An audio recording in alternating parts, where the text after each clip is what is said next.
Eccoci qui per la seconda puntata, abbiamo invertito i ruoli grazie. Sì, io direi che può cominciare Vivian, però vorrei precisare una cosa. Il premio Nobel le è stato dato nel 1927, per il 26, perché poi ci sono alcuni studiosi di Grazia Deledda che sono molto pignoli e quindi vogliono che le cose vengano. Addirittura una persona mi ha scritto dicendo che avevo fatto un errore nel libro perché avevo scritto che l'annuncio le era stato dato il 10 novembre, mentre le era stato dato l'11 novembre. Quindi guardate, allora, perché è importante però sottolineare che si trattava del 27 per il 26? Perché il 27 è un anno molto particolare e per noi sardi molto importante, perché è l'anno in cui viene messo in prigione anche Gramsci. Quindi questo ci dà già un'idea del momento in cui viene dato questo premio Nobel.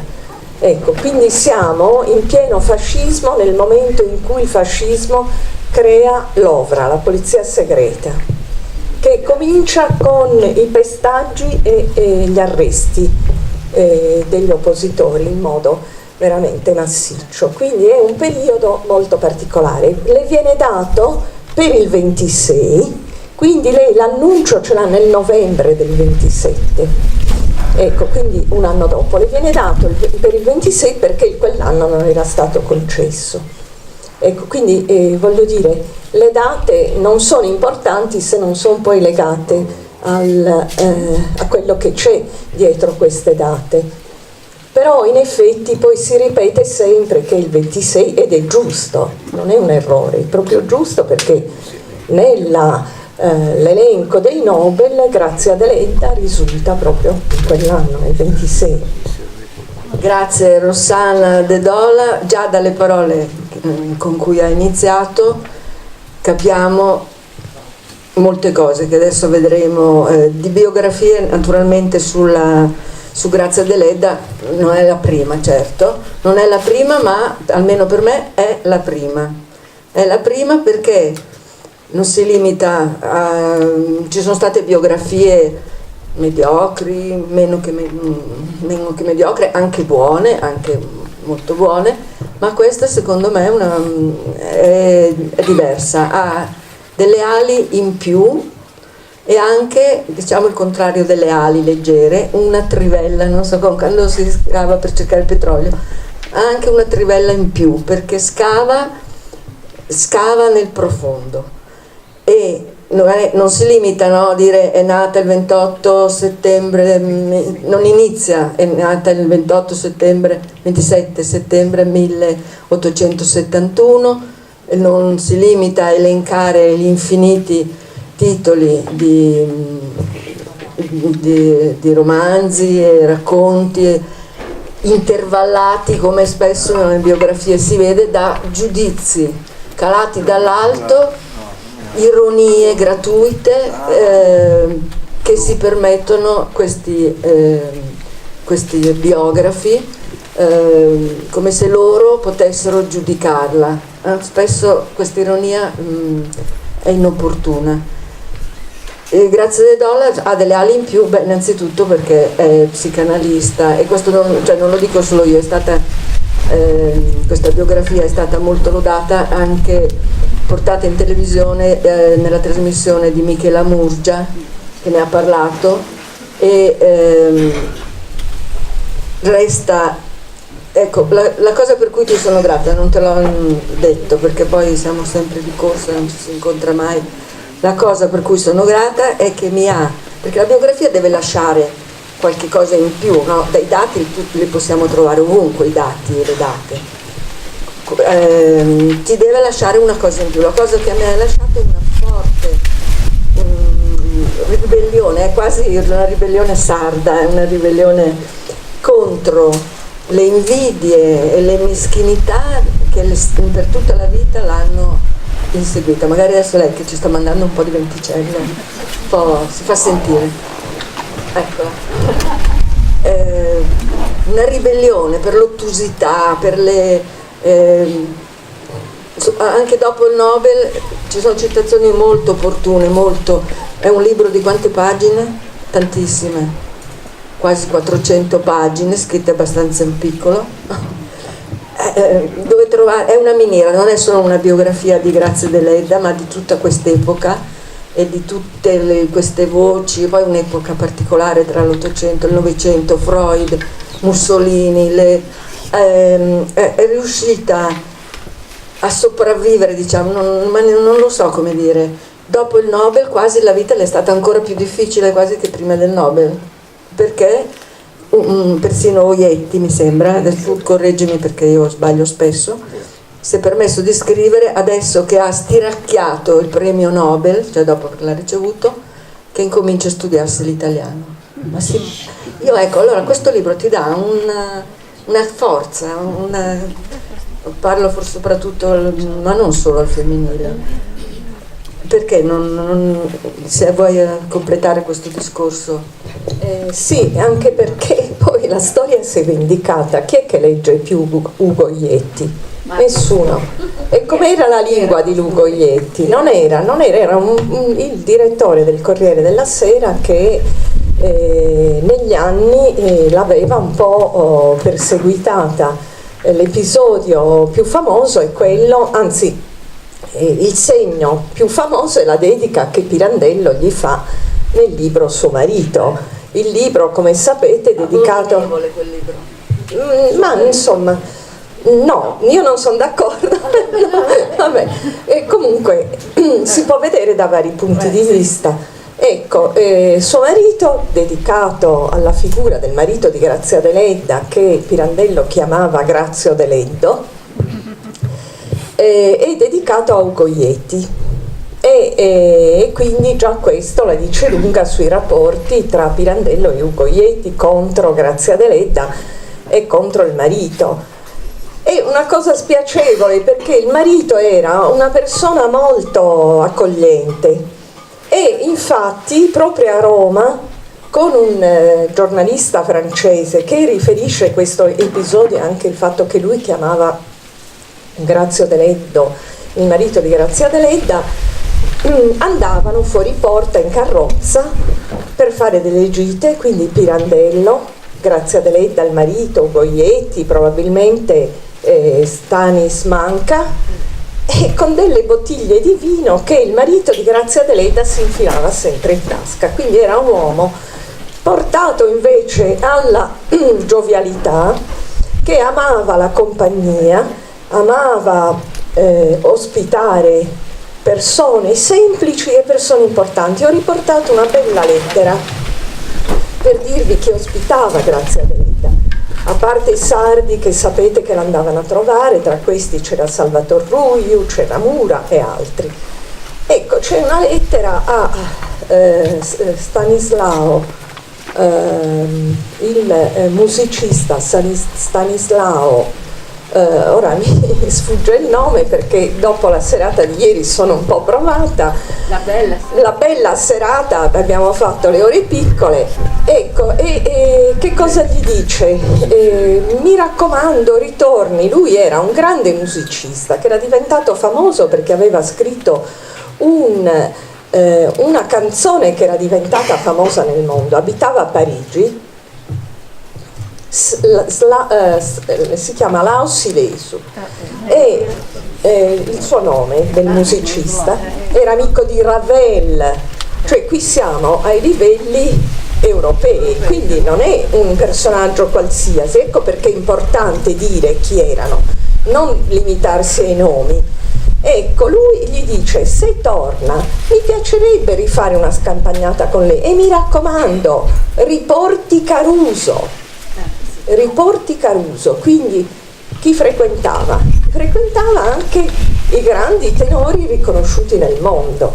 Quindi il marito, quando diciamo che il marito amava strimpellare il pianoforte, non è vero, suonava bene il pianoforte, era un esperto di musica, aveva anche scritto delle canzoni che erano state pubblicate, e quindi il divertimento non era il divertimento così No, era un divertimento alto perché Grazia Deledda ha sempre mantenuto un profilo molto alto culturalmente. Ora tu dicevi che Ugo Ieti aveva sottolineato che ora che aveva stiracchiato il Nobel doveva imparare a scrivere in italiano. Cosa intendeva per stiracchiato? Ma che non lo meritava naturalmente, no? Poi c'è quella cosa che mi hai ricordato di Matilde Serao che mi piacerebbe ricordare perché è carina. Ecco, prima vorrei dire, non è vero che scriveva male, rileggiamola oggi, scriveva bene perché scriveva un italiano molto moderno che anticipava i tempi, era molto più moderno rispetto alla lingua del tempo perché non usava le ampollosità né la retorica che il fascismo invece sollecitava con tutti i proclami eccetera, una lingua fatta di pochi aggettivi precisissimi. Allora uno può dire vabbè, forse il sardo che è così sintetico perché è vicino al latino può averla influenzata, può essere, può darsi che ci sia anche questo sostrato e va benissimo. Camilleri ci ha insegnato che si può avere grande successo oggi facendo leva sul sostrato dialettale, ma Grazia Deledda aveva una cosa importante, era una grandissima lettrice.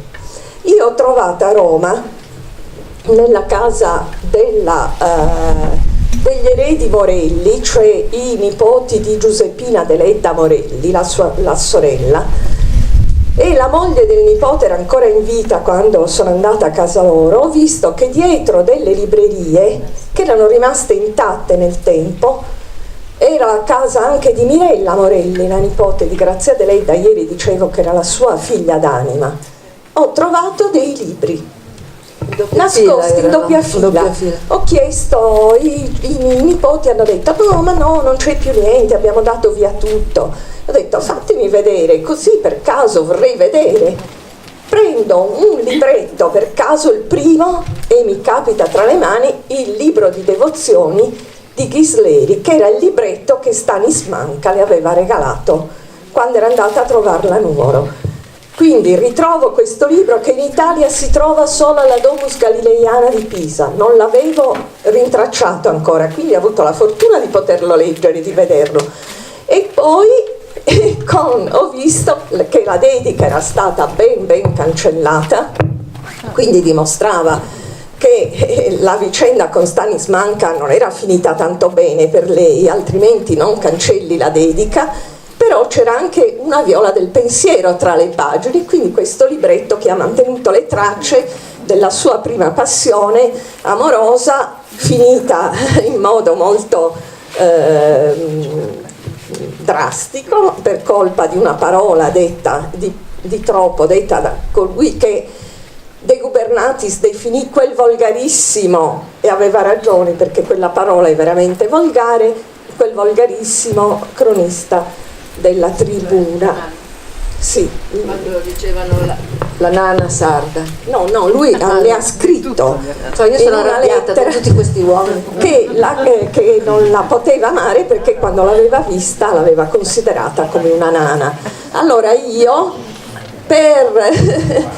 così ho avuto questa ispirazione, quel capitolo l'ho intitolato Un gigante sulle spalle di una nana. Cioè il vero gigante era lei, e infatti se ci ricordiamo oggi Stanis Manca è solo perché ha avuto questa corrispondenza che Grazia Deledda avrebbe distrutto, ed è stata venduta questa corrispondenza, cioè l'hanno tenuta in archivio e poi l'hanno venduta.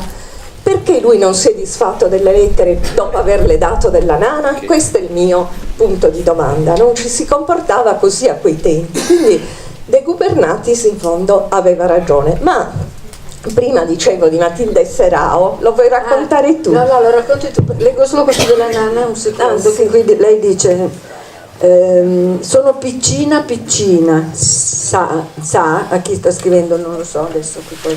Vabbè, sono piccina, sa, sono piccola anche in confronto, sta scrivendo del Gubernatis, sono piccola anche in confronto delle donne sarde, che sono piccolissime, ma non mi pare tanto. ma sono ardita e coraggiosa come un gigante. E non temo le battaglie intellettuali, ecco, che detto a quell'età era giovanissima quando è in corrispondenza con De Gubernatis, mi sembra un'affermazione molto coraggiosa. Anche qui questo De Gubernatis viene sempre, no, il suo nome viene sempre ricordato, ma chi era? Perché la sua fama, che a quei tempi era diffusa in Europa e nel mondo, purtroppo si è un po' spenta. Andrebbe recuperata la sua figura, è una figura molto interessante. È stato indologo, è stato il primo italiano e europeo, anzi io credo addirittura occidentale, ad essere iniziato in un rito di Brahmani in India. Tant'è vero che il re del Portogallo volle la fotografia di questo rituale di iniziazione, fondò il Museo Indiano di Firenze e nel Museo Indiano c'è conservato un abito indiano che è descritto così, l'abito usato da un pandit italiano durante una cerimonia di iniziazione. Era un letterato, era uno storico della letteratura, si interessava di teatro, si interessava di lingua italiana, di Dante e di Manzoni, quindi è stato accusato di avere troppi interessi. Tra questi interessi interessanti, molto interessanti, c'è da sottolineare il fatto che aveva anche fondato delle scuole elementari per i figli dei contadini toscani. Quindi c'era questa tendenza in lui, sempre questa tendenza all'attenzione per i più deboli, ai diritti civili e soprattutto era un antesignano della parità tra uomo e donna, perché quando era giovane a Berlino aveva conosciuto i rifugiati russi che convivevano con le loro donne e lui dice: non avevo mai visto una tale moralità da parte delle donne. E da quel momento ha sempre combattuto per la difesa dei diritti delle donne e perché le donne potessero studiare. Quindi Grazia Deledda capita proprio davanti alla persona giusta nel momento in cui lei deve crescere e maturare, e lui la aiuterà in tutti i modi, anche innamorandosi di lei, perché ad un certo punto nel rapporto epistolare sembra quasi che lui si sia infatuato di lei pur non conoscendola e pur ricevendo da lei sempre ritratti molto negativi. Gli dice: guarda che di bello non ho nulla e di grazia ho solo il nome. Quindi insomma ha una grande ironia. Era giovanissima e lui aveva più di 30 anni aveva più di 30 anni rispetto a lei e era sposato con la cugina di Bakunin, che lo aiutava a tradurre in italiano i grandi scrittori russi. Lui aveva anche altre amiche russe che lo aiutavano a tradurre in italiano grandi romanzi russi, quindi quando leggiamo che Grazia Deledda aveva un interesse per i grandi romanzieri russi, ecco che era in diretto contatto con chi in Italia traduceva i russi, e in quel periodo storico De Gubernatis fu il primo a tradurre i russi in Europa, non in Italia, in Europa. Se pensate che è sempre stata la Francia ad anticipare le traduzioni, De Gubernatis riuscì a fare anche quello. Fece per esempio un'esposizione nazionale nel 1890 a Firenze dedicata a Beatrice Portinari, la donna amata da Dante Alighieri, tanto che Benedetto Croce disse: ma come rovinarsi economicamente, perché purtroppo era bravissimo nelle iniziative culturali, meno bravo in quelle finanziarie, rovinarsi per una donna che non sappiamo nemmeno se sia esistita. Ecco, però questa è la critica fatta da Croce, però fu la prima esposizione internazionale dedicata alle donne, ma a chi? A tutte le donne, dalle ricamatrici alle lavoratrici, le danzatrici, le scrittrici, le poetesse e chi più ne ha più ne metta. Quindi tutte le categorie delle donne erano riconosciute. Poi bisogna dire una cosa, che Grazia Deledda lo superò perché De Gubernatis era anche se oggi per fortuna alcuni studiosi lo stanno rivalutando e mettendo per esempio alla stessa altezza di Fraser, no? Decuper Natis era un po' più attardato, ma essendo nato molti anni prima, nell'Ottocento, era più attardato nell'Ottocento. Adesso se ci fosse qui Grazia Deledda direbbe: però parla di me, non parlare di Decuper Natis troppo. No, vabbè, per dirvi, no, è interessante per dirvi che si dà per scontato, amica di Decuper Natis, ha scritto le lettere a Decuper Natis, epistolario, poi forse si fa anche una capatina così un po' per ridacchiare sul fatto che c'è stato forse questo, però poi non vengono fuori le cose più importanti, ecco, cioè che lui le ha permesso di entrare in contatto con la grande letteratura, sapeva parlare il sanscrito, sapeva parlare varie lingue europee, le lingue slave, aveva viaggiato in tutto il mondo e lei in queste lettere da numero lo seguiva nei suoi viaggi in tutto il mondo, quindi è interessante. Dunque, ecco, questa cosa di Matilde Serao è appunto perché si dice che Grazia Deledda era invidiosa di Pirandello, lo ha ostacolato nel premio Nobel, quello che ha fatto lui a lei non è stato tanto bello naturalmente, quindi si può capire che non ci fosse grande simpatia. Poi spiego perché poi noi diamo tutto per scontato, io non ho dato niente per scontato. Ecco, Matilde Serao a un certo punto dice all'editore francese: tu lo sai dov'è ora?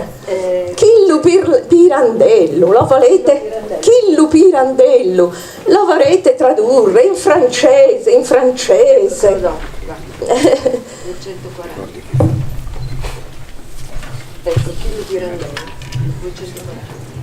240. Quindi dice: Chillu Pirandello, ma che facite? Non lo conosce nessuno, è un guagliuncello, nessuno lo sa, e voi lo volete stampare a Parigi. Ecco, quindi non era solo la Deledda che si era opposta. Ecco, ora ti ridò la parola così. Sì. Ecco, no, l'importanza poi di questa biografia, che ecco, a proposito delle 1000 lettere che lei ha scritto a varie persone, mi sembra che in una biografia precedente qualcuno ieri parlava dicendo che veniva accusata di essere assatanata. Allora, la differenza di questa biografia è che Rossana ogni minima affermazione che fa, la contestualizza nel tempo e spiega perché questo è. Quanti documenti inediti hai trovato? Ecco, ho avuto la fortuna di non solo trovare i libri che le sorelle Deledda leggevano, perché oltre a quello di Stanis Manca ho trovato circa, nascosti dietro questi scaffali, circa 600 volumi che sono stati donati grazie alla mia mediazione dai nipoti alla Biblioteca Nazionale di Roma, che finalmente ha aperto un angolino dedicato a Grazia Deledda. E questi 600 volumi sono molto interessanti. Non sappiamo, non erano sicuramente tutti i volumi, dalle lettere e dalle testimonianze sappiamo che le sorelle si passavano i libri già da bambine e la sorella scrive in una lettera: io passavo i libri da leggere a Grazia Deledda e questi erano i libri che leggevamo noi, non gli italiani che ci facevano morire dal sonno. Allora, che titoli sono? Thomas Mann, Kipling, Conrad, tutti i russi, anche i minori, tutta la letteratura nordica e la cosa assurda, francese eccetera, quindi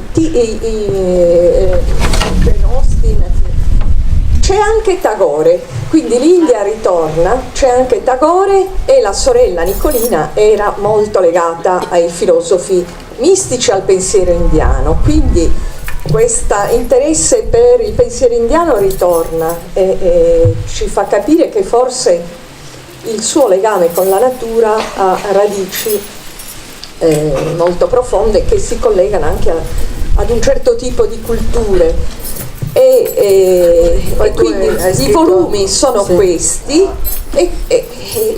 ecco, nella lettera di Giuseppina Deledda, immagina la lettera in cui lei dice queste sono le cose che noi leggevamo, la nipote Mirella aggiunge un'annotazione, scrive: non fate sapere a nessuno che abbiamo queste cose, tenetele nascoste, dite che non abbiamo più nulla. Quindi c'è la conferma che le avevano nascoste e che avevano nascosto anche alcune cose che avevano di Grazia Deledda, perché questa è la mia ipotesi, il figlio Franz, che era un po' regalava le pagine manoscritte. Per esempio la prima pagina di Cosima è finita non si sa dove perché lui l'ha regalata, e in effetti Mirella è molto dispiaciuta perché l'errore clamoroso che è stato fatto è stato quello di aver venduto il villino di via Porto Maurizio e di aver distrutto una testimonianza bellissima di come una scrittrice si è costruita una sua casa, come ha curato il suo giardino in cui meditava, il famoso cedro del Libano dove le sorelle sedevano sulla panchina, e quindi Mirella ha potuto purtroppo assistere a questa distruzione che è avvenuta negli anni 50. Pirandello ha avuto una sorte diversa perché la sua casa è rimasta, quindi a Roma ci sono le 3 case in cui ha vissuto, le strade sono ancora dove ha vissuto Grazia Deledda, le tre strade sono ancora come erano ai suoi tempi, quindi noi possiamo visitare le 3 case, però la casa di Roma è quella in cui poi lei si riconosceva, parla tanto del giardino, le ultime novelle sono dedicate, autobiografiche, sono dedicate appunto al suo amore per il giardino, e ci sono delle pagine veramente molto belle, molto moderne, dedicate a questo luogo. Quindi questo è uno dei luoghi di Grazia Deledda. Mi piacerebbe che tu leggessi ad esempio un capitolo splendido, quello intitolato La bambina nuova, che poi la bambina nuova, Grazia Deledda è stata una bambina nuova, è a pagina 18. È bello, l'incipit io confondo De Dola e Deledda continuamente. L'incipit di Dedola di questo capitolo molto importanti, sì. Allora ecco, c'era anche una bella sfida. Intanto troppe notizie, troppi saggi critici, una bibliografia critica sterminata, per cui non è che non avessi dati, erano anche troppi. E come presentare questa mole di dati? Allora, per esempio, questo capitolo che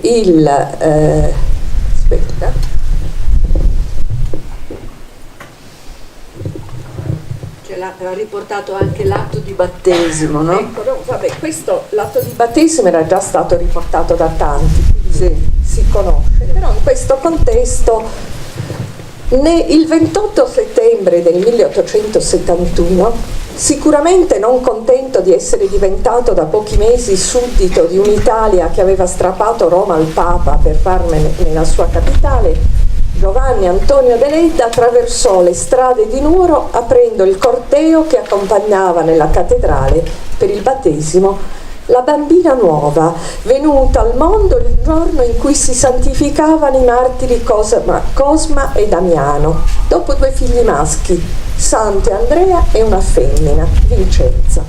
Col nome di Grazia Maria Cosima Damiana andò ad aggiungersi ai 636.412 abitanti che sarebbero stati censiti quell'anno nella seconda isola del Mediterraneo.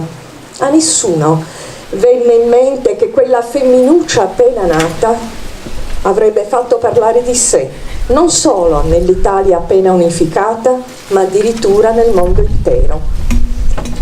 Del nome Cosima Grazia Deledda si ricorderà per tutta la vita, tanto da intitolare la sua autobiografia, scritta poco prima della morte, la sua prima opera rimasta incompiuta e uscita postuma. E qui, servendomi sia di citazioni dalle sue opere, per esempio dopo il divorzio, sia da quell'opera sulle tradizioni popolari di Nuoro, ho cercato di ricostruire un po' com'era il rito del battesimo e quindi come probabilmente è stata battezzata. Ecco.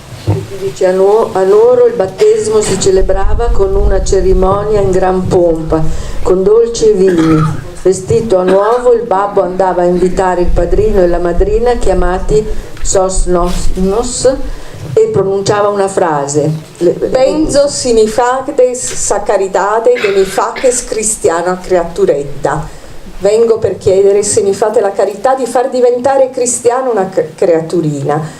Ecco, e qui viene descritto il modo in cui avveniva il battesimo, non il suo perché chiaramente non abbiamo una testimonianza diretta, però lo possiamo ricostruire. Allora, che cosa c'è di interessante in questo battesimo, in questo rito del battesimo, come lo descrive Grazia Deledda? Il battesimo si svolgeva secondo il rito cattolico, ma nella descrizione che ne fa la Deledda, della parte cristiana si mettono in evidenza soltanto alcuni particolari: la necessità di recitare con accuratezza il credo e le frasi che sottolineano come la creatura si sia purificata dal peccato originale.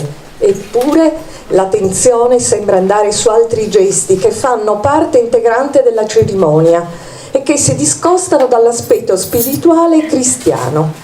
Da alcuni particolari sembra infatti emergere un'altra visione religiosa, dove proprio la materialità pare acquistare un connotato spirituale. È il vassoio di grano che risplende al centro del rituale, più dei ceri portati dai bambini. Sin da subito, entrando in contatto con un rito della tradizionale società sarda, vediamo affiorare credenze, rituali e cerimonie di una religione più antica, in cui sono i doni della terra ad essere considerati sacri. Un accenno a questa mentalità si avrà nel deserto, in cui la domestica sarda, davanti ai fiori arrivati per il matrimonio della protagonista Lia, sembra non capire quell'omaggio, perché i fiori non si mangiano.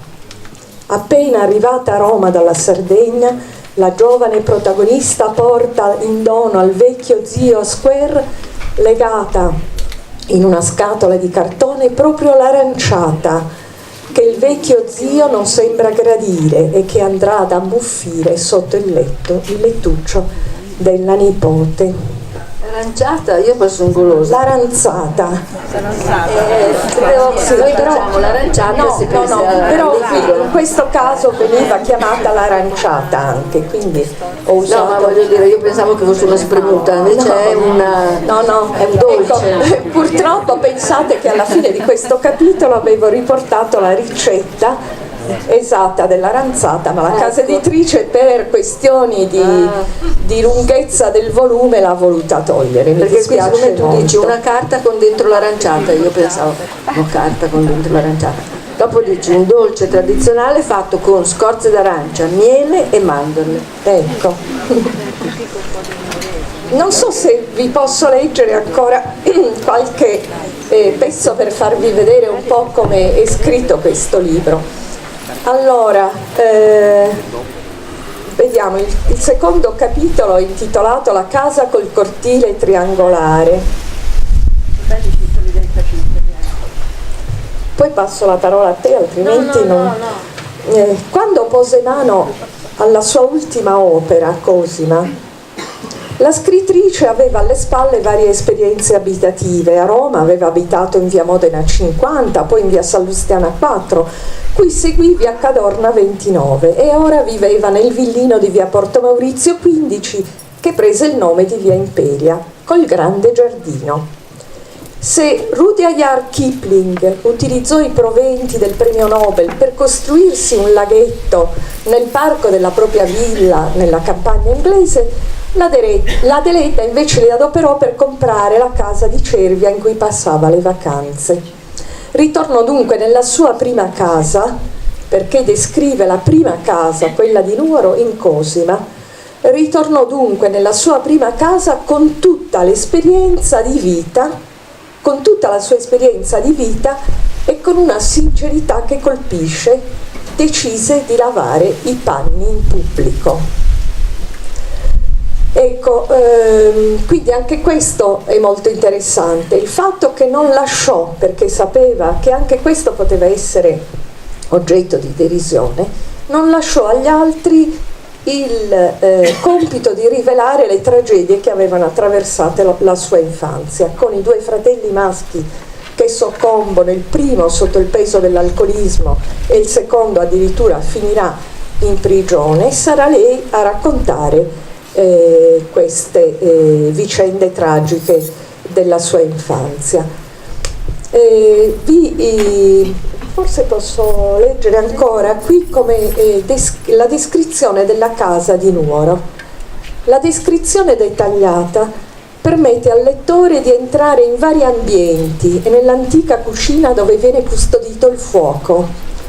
Gli utensili da lavoro vengono passati in rassegna ad uno. Una luce radente si posa sulle padelle di rame, le sedie basse intorno al camino, il mortaio di marmo per pestare il sale, il recipiente di legno col formaggio grattugiato, il canestro da sfodelo col pane d'orzo e il companatico per i servi, il piccolo orcio con l'olio buono, il tagliere con l'incavo in un angolo per il sale. Lasciando scorrere lo sguardo su tutti quegli oggetti si arriva all'elemento indispensabile, l'acqua, quella tinta dal pozzo del cortile e conservata in un paiolino di rame, e l'acqua potabile portata dalla fontana e custodita in un'anfora di creta.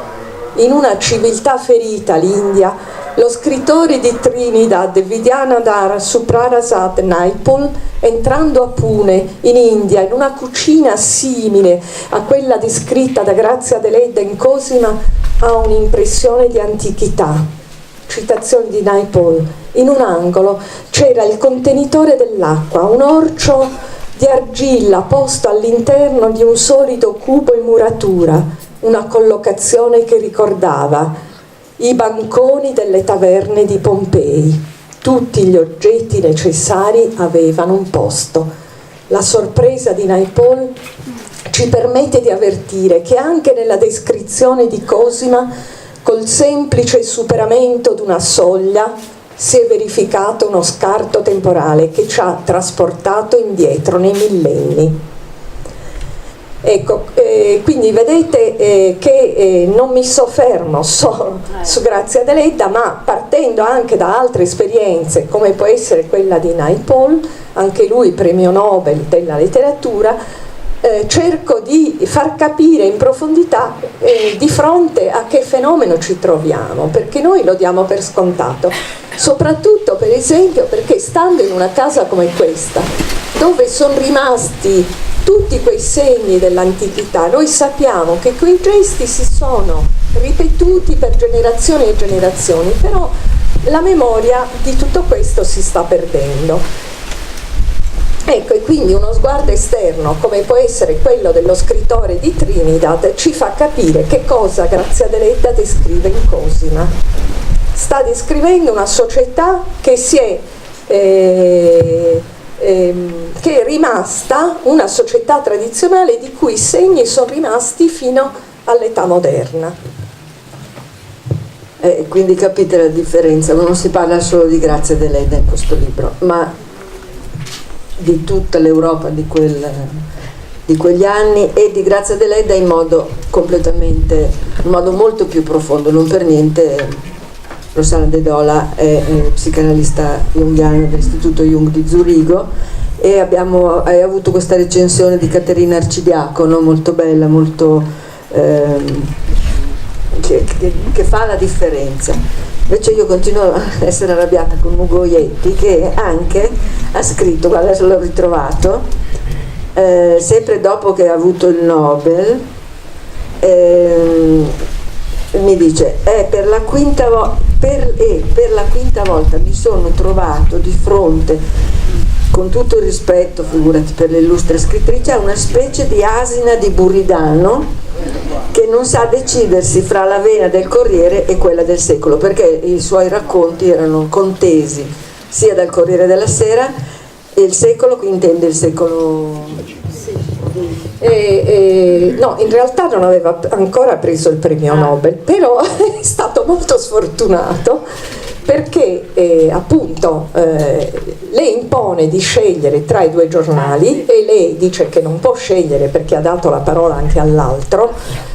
E allora lui dice basta, no, addirittura Mussolini pretende che lei venga mandata via. Ora non mi ricordo a memoria questa lettera molto dura che le scrive, purtroppo subito dopo ottenne il premio Nobel, quindi dovete fare una marcia indietro velocissima. Ecco, la vuoi leggere? Illustre signora, sì, dice...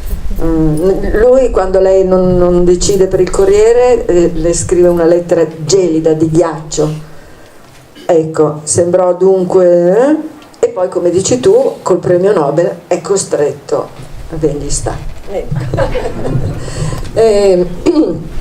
Un'altra cosa molto bella che mi è successa mentre scrivevo questa biografia è che ad un certo punto, attraverso un indizio minimo, ho scoperto che c'era una fotografia di Grazia Deledda conservata in un archivio di Weimar. E ho detto, ed era dedicata questa fotografia a Julius Rodenberg. Quindi ho consultato con molta pazienza i cataloghi online delle biblioteche tedesche, partendo dalla biblioteca Deutsche Bibliothek di Zurigo, di Berlino, e sono riuscita ad entrare nell'archivio Schiller, Goethe e Schiller Archiv di Weimar. Perché lei conosce il tedesco e perché lei ha un marito che si chiama Freddy Roth, svizzero. Sì, ecco, quindi grazie al tedesco sono riuscita ad entrare, quindi ho visto che c'era la fotografia di Grazia Deledda regalata a Rodenberg, e ben 81 cartoline e lettere inedite che erano state spedite da Grazia Deledda da quelle case di cui parlavamo prima. Quindi nelle lettere c'è anche la testimonianza di Grazia sulle case in cui è abitata, ma la testimonianza diretta perché ne parla lei. Dice per esempio che ora abitano nel villino, finalmente si sono trasferiti nel villino, oppure addirittura abbiamo comprato un pezzo di terra e abbiamo intenzione di costruire il villino. Queste lettere partono dall'inizio del Novecento e si fermano, si esauriscono nel 14, quando Julius Rodenberg muore. Era il direttore della Deutsche Rundschau, la più grande rivista tedesca del tempo, dove lei pubblica in tedesco prima che in italiano molte opere. Justine Rodenberg, la sua interlocutrice, era la moglie di Julius. Giustina era nata a Trieste, quindi conosceva benissimo l'italiano e addirittura diventò anche un po' sua traduttrice, anche critica nei suoi confronti. E infatti Grazia nelle lettere si dimostra aperta alle critiche, perché è sempre stata aperta, sapendo di essere autodidatta, è sempre stata aperta alle novità, alle critiche, ai miglioramenti, e quindi, e poi siccome era serissima nel suo lavoro, tanto che col marito creerà quasi un'agenzia letteraria anticipando i tempi, era molto attenta al modo in cui anche veniva tradotta nelle altre lingue. Quindi si tratta di lettere molto molto interessanti che aprono nuovi filoni anche sulla vita di quegli anni. Diciamo che si entra proprio anche nella vita familiare. Ho scoperto, è stata una bella gioia, addirittura delle letterine del figlio Franz quando era bambino, che aveva scritto a questi amici di Berlino ringraziandoli per aver mandato dei giocattoli, e ha detto io e il figlio, scusate, non era Franz ma Sardus, il più grande. Io e Franz siamo impazziti dalla gioia, perché a Roma giocattoli così belli non ce n'erano. Ora, non è solo un'amicizia epistolare. I Rodenberg andarono a trovarla a Roma in varie occasioni, conobbe le sorelle di Julius Rodenberg, il fratello, quindi già questo smentisce quell'immagine della vita a Roma noiosa, della scrittrice isolata e chiusa. Se frequentava queste persone. Julius Rodenberg era un ebreo che aveva cambiato nome per farsi accettare dall'ambiente letterario tedesco. La sorella di Julius Rodenberg era amica di Carlo Marx e della moglie Jenny. Quindi vedete poi questa come si aprono degli scenari molto interessanti e straordinari. Era triestina Justine Rodenberg, ma guardate, da Nuoro, grazie ad Adelaide in gioventù, era riuscita ad arrivare già a Trieste, ad uno strano personaggio che si chiamava, come lei sottolinea in una recensione, Giulio Cesari. Con questo nome strano, Giulio Cesari, lei che voleva a tutti i costi affrancarsi da Nuoro e quindi sperava di trovare un fidanzato che la portasse via da Nuoro, aveva adocchiato anche Giulio Cesari. Chi era Giulio Cesari? Vabbè, un nome, no? Un nome così, era un giornalista dell'Indipendente di Trieste, ma guardatelo, il naso, il fiuto di Grazia Deledda. Chi era questo Giulio Cesari? Era un amico intimo di Italo Svevo, tanto che Italo Svevo gli chiede di scrivere il suo profilo autobiografico e Giulio Cesari scrive un romanzo intitolato Femminili. Ieri abbiamo fatto le ore piccole. Non malignità, comunque femminili, vigliaccherie femminili, in cui uno dei personaggi è proprio Ettore Smith, che ancora non si chiamava Italo Svevo, quindi riesce ad arrivare fino alla Trieste di Svevo in qualche modo. Questo, vabbè, può essere un dato biografico. Il critico che cosa fa? Va avanti e che cosa vede? Che forse La via del male, che è uno dei grandi primi romanzi di Grazia Deledda, il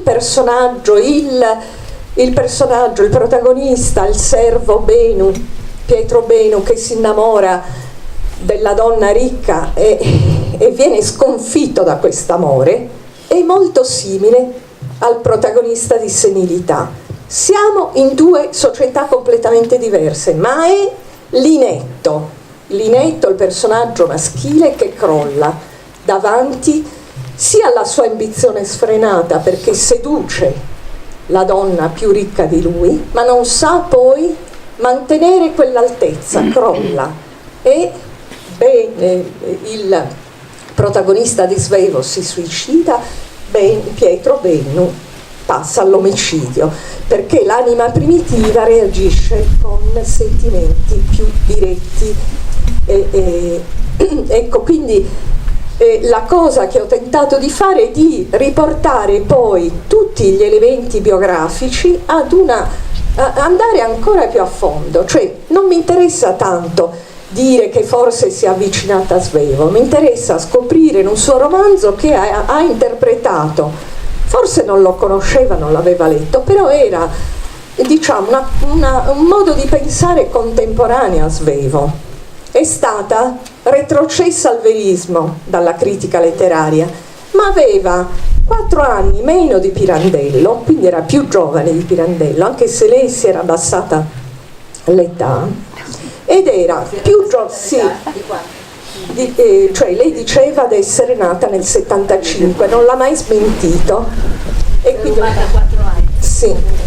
Ecco, quindi io ho tentato proprio di fare questo, cioè anche di poi scendere sul piano della critica letteraria e di ritrovare degli elementi che potessero far diventare questi dati biografici interessanti per il lettore che legge Grazia Deledda. Se tu bevi un goccio d'acqua, che sento che la voce, e mi fai una domanda, che io ti rispondo, questa qui è la domanda. Come hai conosciuto? Tu? Ah, ecco.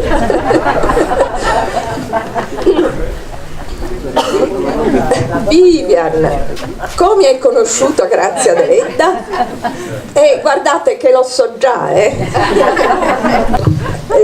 Dunque, avevo 12 anni, alla televisione Canne al vento. Penso che il 50% degli italiani, o forse di più, abbiano, soprattutto al nord, io mi ricordo tuttora, benché abbia dimenticato molte cose, mi ricordo il fascino di questo sceneggiato televisivo nel 1958. Ero i nomi, questo come si pronuncia? Efix? Con la X? Sì. Questo nome Efix del servo, ero affascinata da questo Efix.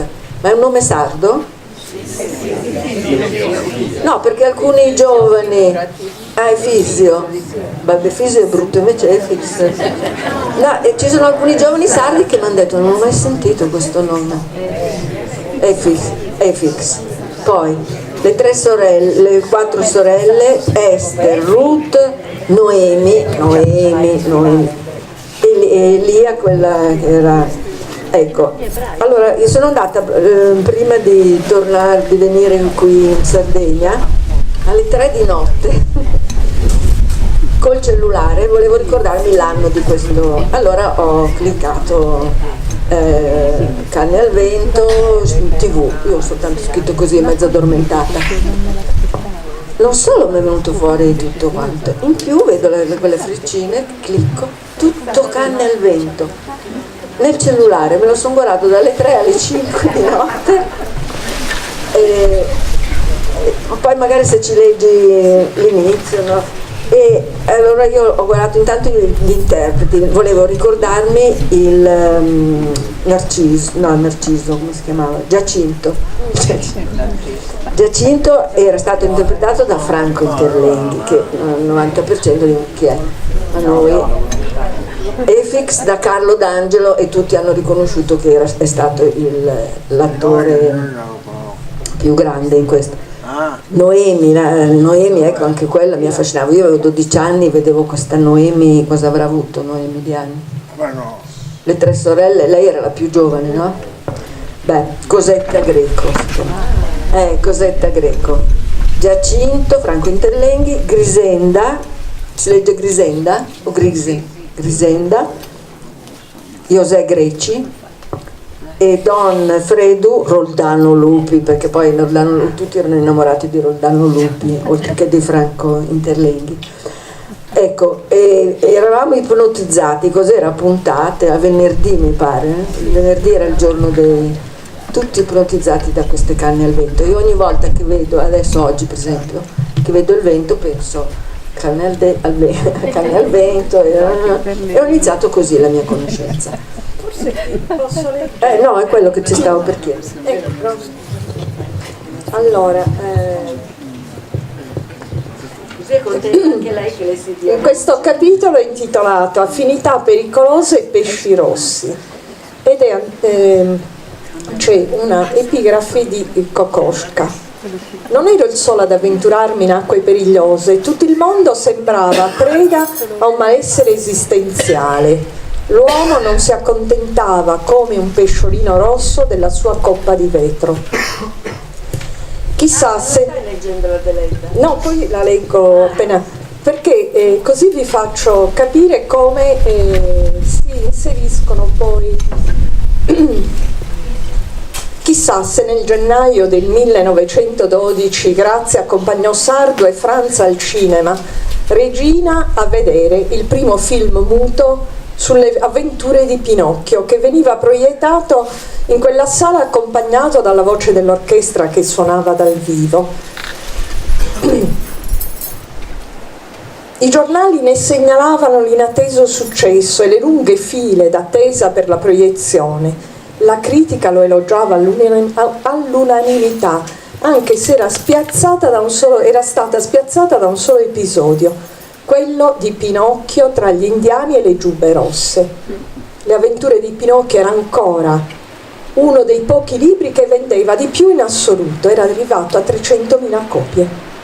In quel periodo Grazia aveva cominciato a comporre Canne al vento, che nelle sue pagine iniziali si soffermava su alcune figure della tradizione sarda. Efix sentiva il rumore che le panas, donne morte di parto, facevano nel lavare i loro panni giù al fiume, battendoli con uno stinco di morto, e credeva di vedere l'ammattadore folletto coi 7 berretti entro i quali conserva un tesoro, balzar di qua e di là sotto il bosco di mandorli, inseguito dai vampiri con la coda d'acciaio. Era il suo passaggio che destava lo scintillio dei rami e delle pietre sotto la luna, e agli spiriti maligni si univano i bambini non battezzati, spiriti bianchi che volavano per l'aria tramutandosi nelle nuvolette argente dietro la luna, e i nani e le ianas, piccole fate che durante la giornata stavano nelle loro case di roccia a tesser stoffe d'oro in telai d'oro. Ballavano all'ombra delle grandi macchie, mentre i giganti s'affacciavano tra le rocce dei monti battuti dalla luna, tenendo per la briglia gli enormi cavalli verdi che essi soltanto sanno montare, spiando se laggiù fra le distese di euforbia malefica si nascondeva qualche drago, o se il eccetera eccetera. Quindi questo è l'incipit di Canne al vento. Ecco, fate le mani a...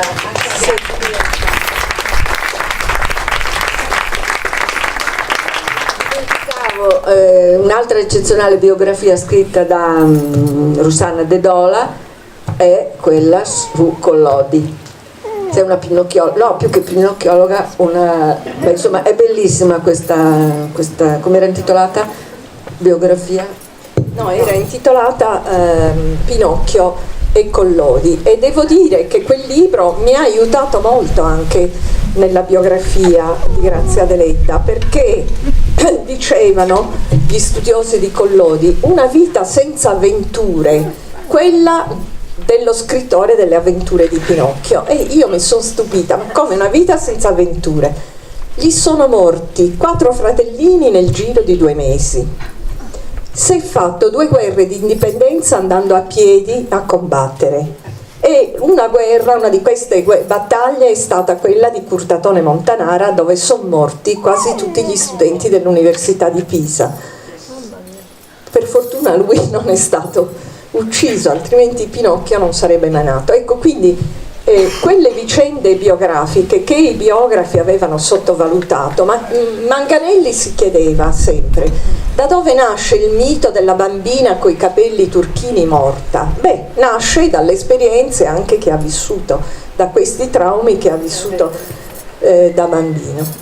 Ecco, e quindi lì, dopo aver riflettuto su queste vicende, anche diciamo le vicende dell'infanzia di Grazia Deledda mi hanno colpito molto, perché lei non solo viene coinvolta nella tragedia dei 2 fratelli, la sorellina che era più piccola di lei, Giovanna, muore quando lei aveva 8 anni, quindi anche lei vive da bambina un lutto precoce, e poi ci sarà il lutto per la sorella Vincenza, che era la terza figlia, che morirà d'aborto subito dopo il matrimonio. Molti si sono chiesti: ma perché in Cosima non dice la sua vera età? Perché era già adulta quando morì Vincenza, aveva più di 20 anni, e invece in Cosima lei dice di avere 13 anni. Io ho pensato che proprio trasporta in quel momento il trauma della morte anche dell'altra sorella.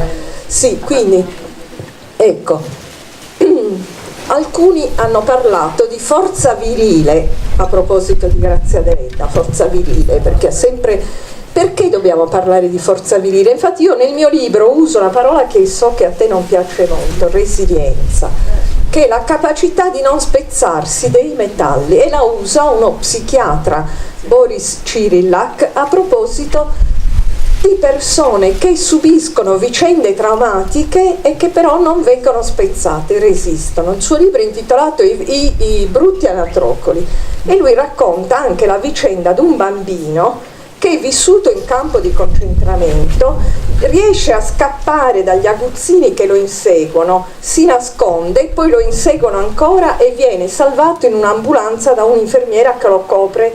Ecco, lui alla fine, Boris Cyrillak, dice: in genere gli psichiatri non rivelano mai niente di se stessi, ma io lo voglio dire, quel bambino ero io. Ecco, quindi cioè non solo non vieni schiacciato, ma puoi aiutare gli altri a ottenere grandi cose. E per me Grazia Deledda è questo, cioè non dobbiamo ridicolizzare, cioè dobbiamo uscire da l'atteggiamento sbagliato che si è mantenuto per tanti anni, che io vedo ancora oggi in alcune cose che vengono scritte, cioè invece di capire che balzo in avanti ha fatto fare alla Sardegna, perché ci chiediamo ancora se si scriveva bene, ma figuriamoci. E grazie a Grazia Deledda che la Sardegna, da isola del silenzio, è diventata un'isola che oggi si racconta al mondo, perché tanti scrittori sardi hanno avuto il coraggio di scrivere e anche di superare l'orizzonte, non solo italiano, addirittura non solo sardo, ma addirittura italiano. Bravo.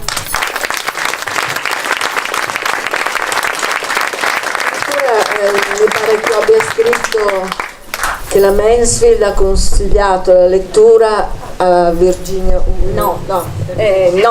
Dunque si dice che non sappiamo se Virginia Woolf la conoscesse. Sicuramente la conosceva, perché ha vinto il premio Nobel, quindi che l'abbia letta oppure no non lo sappiamo, perché non ha lasciata nessuna testimonianza. Però la Mansfield consiglia a Lawrence di leggere la Deledda, e quindi una grande scrittrice erano. Ecco, poi non si sa se Grazia Deledda conoscesse Virginia Woolf, quindi non lo sappiamo. Però Marino Moretti consiglia al suo caro amico Palazzeschi di leggere Virginia Woolf, e Marino Moretti, come sapete, era grande amico di Grazia Deledda. Anzi, quando Grazia Deledda muore, dice a Palazzeschi, gli dà tutto un elenco di opere di Grazia Deledda da leggere e dice: è stata la mia più grande amica, ne sono ancora pieno di sconforto. Quindi era una vera amicizia. E Marino Moretti era un personaggio difficile, perché era omosessuale come Palazzeschi, che Grazia Deledda, e come De Pisis, che erano poi Moretti e De Pisis andavano a frequentare la casa di Cervia, e la nipotina Mirella descrive gli incontri con questi personaggi. Ecco, quindi contro il conformismo fascista, lei non aveva paura di frequentare personaggi che dovevano andare a Parigi per poter vivere le loro vite. E c'è una cosa che è molto bella, che ho scoperto durante la presentazione a Cervia. Una giornalista si è alzata e mi ha detto: Lina Sacchetti, che ha raccontato varie cose sulla vita a Cervia, Lina Sacchetti non l'ha mai detto a nessuno, ma l'ha detto a me. Quando le hanno dato la cittadinanza onoraria di Cervia, Grazia Deledda ha compiuto un percorso in carrozza. Questo era un gesto d'omaggio, così. Chi ha fatto salire sulla carrozza? Lina Sacchetti. E Lina Sacchetti era la sorella di un partigiano perseguitato. Ecco, quindi era una persona anche coraggiosa. Sapete quell'episodio che ha fatto poi l'unica cosa che Mussolini, quando ha ricevuto il premio Nobel, le ha chiesto se poteva fare qualcosa per lei. Quindi si immaginava, chissà, no? Che cosa chiedesse. E lei ha chiesto soltanto di liberare dal confino il proprietario della sua casa di Nuoro, che il giorno dopo arrivò a casa sua in via Porto Maurizio stupito perché era stato liberato, e lei non gli disse che era stato questo è eccezionale, anche questo è eccezionale. Loro devono chiudere, però questo è il libro, questo è il libro. Allora, ecco, quindi anche tutte quelle cose che stanno venendo fuori ora, se era fascista, antifascista, da questi episodi si vede che aveva, insomma, un anticonformismo profondo, pur essendo conformista. È la contraddizione di questa biografia che fa vedere tante sfaccettature della sua vita e della sua figura. Infatti avrete capito perché ho detto all'inizio che è una biografia con le ali e con la candela. Grazie a Rossana De Dola, a voi, grazie. Mi piacerebbe essere contemporanea di Grazia Deledda, purtroppo sono nata in Trentino Alto Adige. Pazienza.